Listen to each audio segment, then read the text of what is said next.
The report on Norwich as a city for the future, fit for the future, states that the City Council is committed to shifting to clean energy by 2040, carbon neutral by 2050.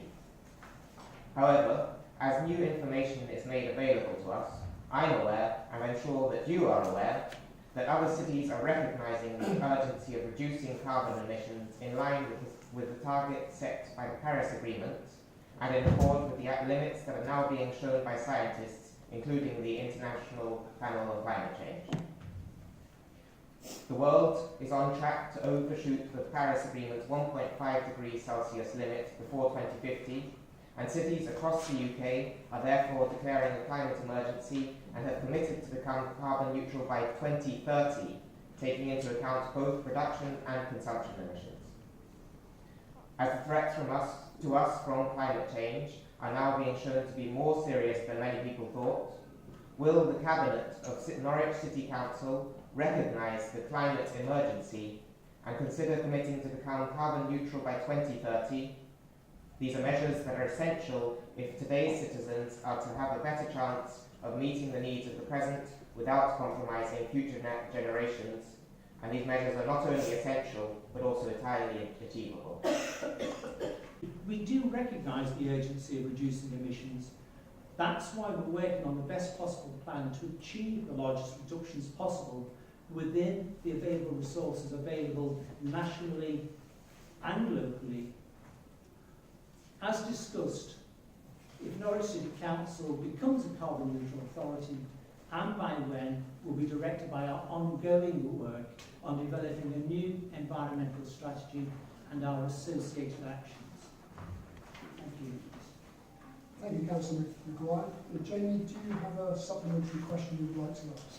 I'd like to respond to the question, yes. We welcome the indication that you are reworking the environmental strategy.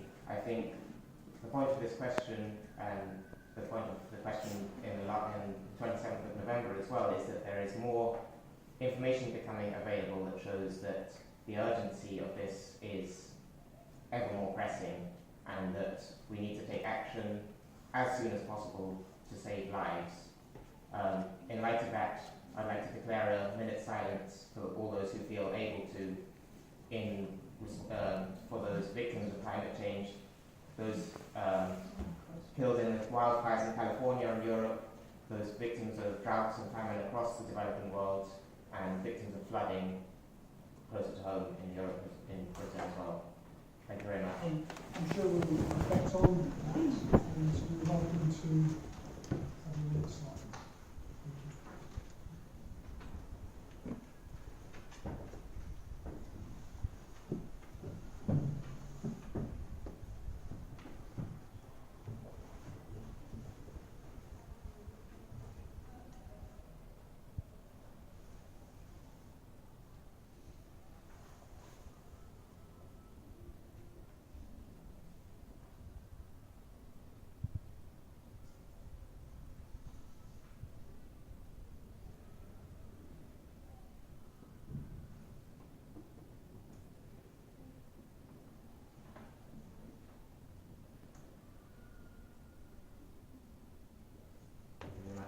Thank you.